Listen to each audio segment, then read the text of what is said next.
Il était une fois un beau couple nommé Adaku et Emeka. Ils étaient mariés depuis 7 ans, malgré tous leurs efforts, ils n'avaient pas d'enfants. Cela leur causait beaucoup de douleur, d'autant plus que leurs beaux-parents les pressaient constamment. Mais ils étaient déterminés à s'aimer pendant les moments difficiles. Finalement, après mûre réflexion, le couple a décidé d'adopter un enfant. Ils ont été attirés par une petite fille douce et vive nommée Damilola. Damilola n'avait que 6 ans, mais elle était née avec un handicap, elle ne pouvait pas marcher et devait utiliser un fauteuil roulant. Pourtant, sa personnalité joyeuse et ses sourires radieux ont immédiatement conquis le cœur d'Adaku et d'Emeka. Nous prendrons soin d'elle et nous lui donnerons tout ce dont elle a besoin, promit Emeka à Adaku, les larmes aux yeux. Ils savaient que c'était leur chance d'apporter du bonheur dans leur vie. Alors, ils l'ont adoptée. La vie avec Damilola était remplie de joie. Ils l'ont mise dans la meilleure école et elle avait une domestique personnelle pour l'aider avec tout ce dont elle avait besoin. La nuit, Adaku et Emeka lui lisaient des histoires pour s'endormir, riant et se câlinant avant de s'endormir. Ils fêtaient son anniversaire avec des gâteaux, des cadeaux et des ballons et l'emmenaient souvent au parc pour jouer avec d'autres enfants. Damilola se sentait aimée, en sécurité, comme si elle savait qu'elle faisait partie d'une famille qui tenait profondément à elle. Puis quelque chose de miraculeux s'est produit. Après des années à penser que c'était impossible, Adaku a découvert qu'elle était enceinte. La nouvelle a apporté de l'excitation à toute la famille. Adaku et Emeka avaient enfin reçu le miracle pour lequel ils avaient prié, un bébé à eux. Tout le monde était ravi, bientôt, Adaku a donné naissance à une belle petite fille en bonne santé. Au fil du temps, Damilola remarqua que les choses changeaient. Adaku et Emeka passaient tout leur temps à s'occuper du nouveau bébé. Damilola n'avait plus toute l'attention de ses parents. Il n'y avait plus d'histoire au coucher ni de sortie ensemble. Tout devenait sombre. Damilola comprenait que le bébé avait besoin de soins supplémentaires, mais, au fond d'elle, elle se sentait exclue. Elle faisait de son mieux pour être une grande sœur, toujours souriante et cherchant à jouer avec sa petite sœur, mais on aurait dit qu'Adaku et Emeka étaient toujours prudents quand elle était près du bébé. Ils ne la laissaient pas tenir ou toucher sa petite sœur, ce qui blessait profondément Damilola. L'école est devenue une lutte pour Damilola. Ses notes ont commencé à baisser et elle est devenue silencieuse et réservée. Son professeur l'a remarqué et a convoqué Adaku et Emeka pour une réunion afin d'exprimer son inquiétude concernant le comportement de Damilola. Cependant, ils ont écarté cela, disant que Damilola s'ajustait simplement au nouveau bébé et qu'elle irait bien. Le premier anniversaire du bébé est arrivé. Adaku et Emeka ont organisé une grande fête, mais Damilola n'a pas été incluse dans la célébration. On ne lui a même pas donné de nouveaux vêtements pour l'occasion. Elle regardait depuis sa chambre tandis que tout le monde fêtait, les larmes coulant sur ses joues. Elle se sentit oubliée. Peu de temps après la fête d'anniversaire, le bébé est tombé malade. Adaku et Emeka étaient affolés, faisant tout leur possible pour sauver leur fille unique. Mais, malgré leurs efforts, le bébé n'a pas survécu. La perte a dévasté le couple. Ils étaient tellement bouleversés, se demandant pourquoi leur unique fille avait dû leur être enlevée si tôt. Ils tournèrent de nouveau leur attention vers Damilola, la couvrant d'amour et d'attention comme si rien ne s'était passé. Mais ensuite, Adaku est tombée enceinte à nouveau, cette fois de jumeaux. L'excitation est revenue dans la maison, de nouveau, Damilola a été mise de côté. La mère d'Adaku l'a averti de ne pas négliger Damilola encore une fois, mais tous ses conseils sont tombés dans l'oreille d'un sourd. Les couples ont changé l'école de Damilola pour une moins chère, tandis que les jumeaux allaient dans les meilleures écoles. Lentement, ils ont commencé à maltraiter Damilola. Adaku, autrefois une mère aimante, est devenue dure et impatiente. Elle criait sur Damilola et la frappait même pour la moindre erreur. Emeka n'était pas mieux, il est devenu distant, concentrant toute son attention sur ses enfants biologiques. Un jour, la domestique personnelle de Damilola a dû voyager au village pendant une semaine pour voir sa mère malade. Adaku et Emeka l'ont laissé partir sans prévoir quelqu'un pour s'occuper de Damilola. Ils ont décidé d'emmener leurs jumeaux en vacances et ont laissé Damilola seule à la maison. Elle avait seulement 8 ans et ne pouvait pas se déplacer sans aide. Heureusement, la domestique avait laissé à Damilola de l'eau en bouteille et des biscuits avant son voyage, mais ce n'était pas suffisant. Après 3 jours, Damilola n'avait plus de nourriture ni d'eau. Elle ne pouvait pas sortir de son fauteuil roulant et était trop faible pour appeler à l'aide. Elle restait assise dans sa chambre, impuissante et effrayée, sans personne pour s'occuper d'elle. Quand la femme de ménage est revenue une semaine plus tard, elle a été horrifiée par ce qu'elle a vu. Damilola était à peine vivante. Elle était restée assise dans ses propres excréments, déshydratée et affamée.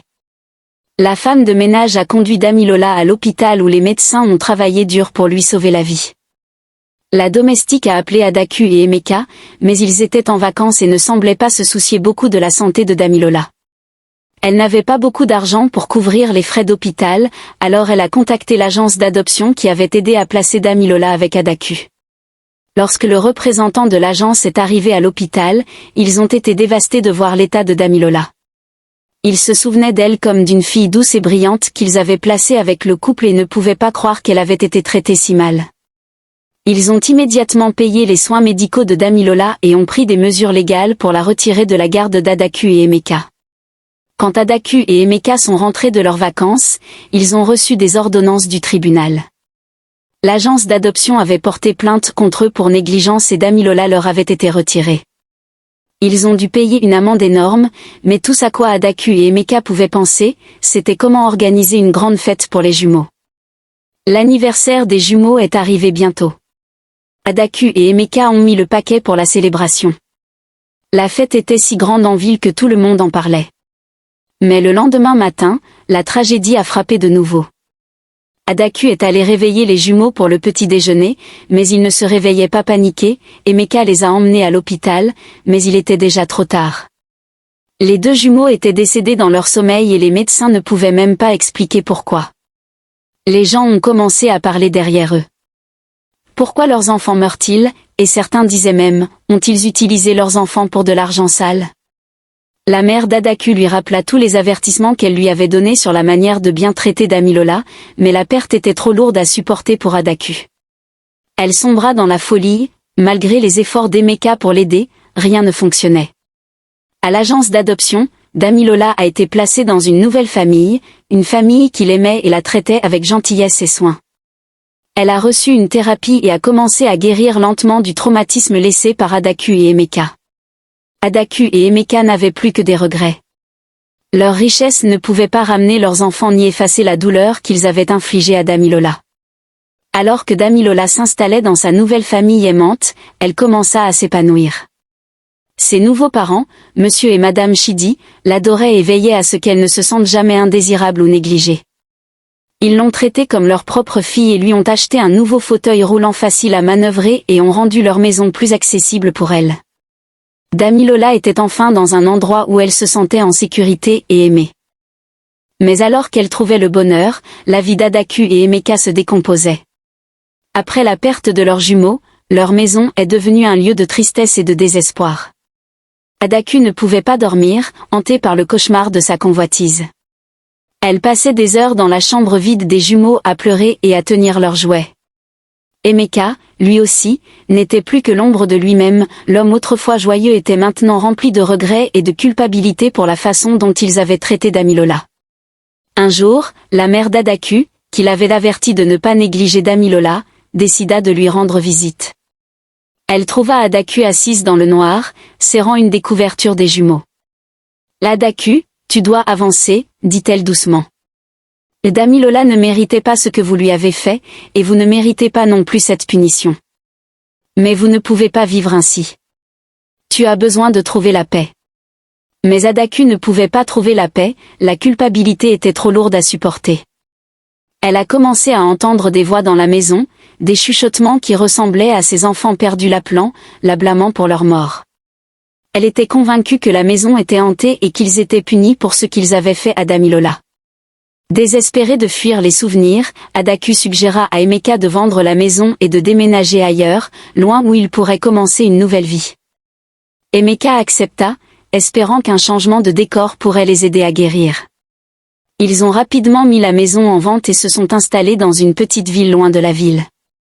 Cependant, même dans leur nouvelle maison, les ombres du passé les ont suivis. La santé mentale d'Adaku a continué de se détériorer. Elle a commencé à voir des visions des jumeaux, à entendre leurs appels à l'aide, et elle est devenue paranoïaque, convaincue que quelqu'un ou quelque chose était là pour l'attraper. Emeka a essayé d'aider, mais il luttait aussi contre son propre chagrin et sa culpabilité. Un jour, alors qu'Adaku était seule dans la maison, elle a entendu frapper à la porte. Quand elle l'a ouverte, elle a vu une vieille femme frêle debout là. Les yeux de la femme étaient froids et elle parlait d'une voix qui glaçait le sang d'Adaku. « Vous ne pouvez pas échapper à ce que vous avez fait, » dit la vieille femme. « La douleur que vous avez causée à cette petite fille vous est revenue. » Adaku claqua la porte et courut appeler Emeka au téléphone pour qu'il rentre à la maison. Lorsqu'Emeka arriva, la vieille femme était partie. Adaku était convaincue qu'elle avait vu un fantôme, mais Emeka pensait que c'était juste son esprit qui lui jouait des tours. Cette nuit-là, Adaku fit le rêve le plus vif. Elle était de retour dans l'ancienne maison où ils habitaient avec Damilola. La maison était sombre et elle pouvait entendre le son d'un enfant qui pleurait. En traversant la maison, elle vit Damilola assise dans un fauteuil roulant, seule dans un coin de la pièce. Damilola pleurait. Quand Adaku a essayé de s'approcher d'elle, la pièce était remplie du son de 2 bébés riant, leur voix résonnant tout autour d'elle. Adaku s'est réveillée en criant, trempée de sueur. Pendant ce temps, dans la nouvelle maison de Damilola, un jour, elle entendit des adultes parler d'une histoire tragique qu'ils avaient vue aux informations. C'était à propos d'un couple qui avait maltraité leur enfant adopté et perdu leurs enfants dans des circonstances mystérieuses. Elle se demanda à propos d'Adaku et Emeka et se souvint à quel point ils l'avaient maltraité. La vie d'Adaku et d'Emeka continua de se détériorer. Adaku commença à se retirer de tout le monde, même d'Emeka. Elle passait la plupart de ses journées enfermée dans sa chambre, tourmentée par des visions et des voix auxquelles elle ne pouvait échapper. Emeka, incapable de faire face aux montagnes de stress, a commencé à boire excessivement. Leur mariage autrefois heureux n'était désormais qu'un lointain souvenir, remplacé par le chagrin et le regret. Un soir, alors qu'Emeka était assis seul dans le salon en train de boire, son téléphone sonna. C'était un vieil ami. Il avait entendu parler de leurs problèmes et voulait donner quelques conseils. « Emeka, dit-il, je sais que tu as des difficultés, mais tu dois faire quelque chose pour arranger les choses. Tu ne peux pas continuer à fuir ton passé. Tu dois retrouver Damilola et lui présenter tes excuses. Assure-toi qu'elle te pardonne et prie sur toi et ta femme pour que ce refrain soit rompu. » Emeka savait que son ami avait raison. Il avait évité la vérité trop longtemps, prétendant qu'il pouvait échapper aux conséquences de leurs actes. Il décida qu'il était temps d'affronter ce qu'ils avaient fait et d'essayer de réparer leur tort. Le lendemain, Emeka a suggéré à Adaku de rendre visite à Damilola et de demander pardon. Adaku était hésitante au début, mais elle savait qu'il devait essayer quelque chose. Alors, ils ont fait leurs valises et ont entrepris le long trajet de retour vers la ville où Damilola vit maintenant. Lorsqu'ils sont arrivés chez Chidi, ils étaient nerveux et incertains de ce à quoi s'attendre. Madame Chidi a ouvert la porte, surprise de les voir. Emeka a expliqué qu'ils étaient venus s'excuser auprès de Damilola et espéraient arranger les choses. Madame Chidi les regarda un long moment, puis hocha la tête. Damilola est une fille forte, mais elle a traversé beaucoup de choses. Vous lui en avez fait subir tellement. Mais je la laisserai décider si elle veut vous voir ou vous pardonner. Elle est entrée voir Damilola, laissant Adaku et Emeka attendre anxieusement sur le perron. Quand Damilola est apparue à la porte, elle semblait différente de la petite fille qu'ils avaient autrefois connue. Elle paraissait plus mature et pleine de force. Elle fixa Adaku et Emeka, son expression indéchiffrable. « Damilola, » commença Emeka, sa voix tremblante, « nous sommes venus pour dire que nous sommes désolés. Nous savons que nous t'avons blessé et nous vivons avec la culpabilité chaque jour. Nous ne nous attendons pas à ce que tu nous pardonnes, mais nous avions besoin de te dire à quel point nous sommes désolés. Tu ne méritais rien de tout cela. Nous étions tellement consumés par notre propre égoïsme que nous avons oublié combien nous t'aimons. S'il te plaît, s'il y a quelque chose que nous pouvons faire pour nous racheter, dis-le nous. » Damilola écoutait tranquillement, le cœur lourd de sentiments contradictoires. Une partie d'elle aspirait encore aux parents qu'elle avait autrefois aimés, mais une autre partie se souvenait de la douleur qu'ils lui avaient causée. Après un long silence, elle parla enfin. Damilola parla doucement, « Ce que vous m'avez fait m'a blessé plus que tout. Mais j'ai appris que m'accrocher à la colère ne m'aiderait pas. Je suis très heureuse avec ma famille qui m'aime. Je suis heureuse d'être ici avec eux. Et je vous ai pardonné. Adaku et Emeka restèrent silencieux, les larmes coulant sur leurs visages. Damilola hocha la tête, puis se retourna et rentra à l'intérieur, fermant la porte derrière elle. Adaku et Emeka restèrent sur le perron quelques instants, laissant le poids des mots de Damilola s'imprégner. Ils savaient qu'ils ne pouvaient pas changer ce qui s'était passé, mais ils savaient aussi qu'ils avaient fait le premier pas vers la paix. Alors qu'ils retournaient dans leur petite ville, Adaku et Emeka sentaient un sentiment de clôture. Ils ont parlé de tous les bons souvenirs qu'ils avaient avec Damilola. Ils ont décidé d'aller de l'avant. Emeka a travaillé dur pour reconstruire leur vie. Ils ont cherché une thérapie pour surmonter leur chagrin et leur culpabilité. Ils ont commencé à faire du bénévolat dans les refuges et ont fait beaucoup de dons aux enfants dans le besoin, essayant de racheter leurs erreurs. Et ils ont aidé d'autres enfants qui avaient été négligés ou abandonnés. Cette histoire nous apprend que chaque enfant a besoin d'amour, d'attention et de stabilité, peu importe s'ils sont vos enfants ou non. S'il vous plaît, si vous avez aimé cette histoire, partagez-la avec vos amis et votre famille. Aimez, commentez et abonnez-vous. Merci beaucoup.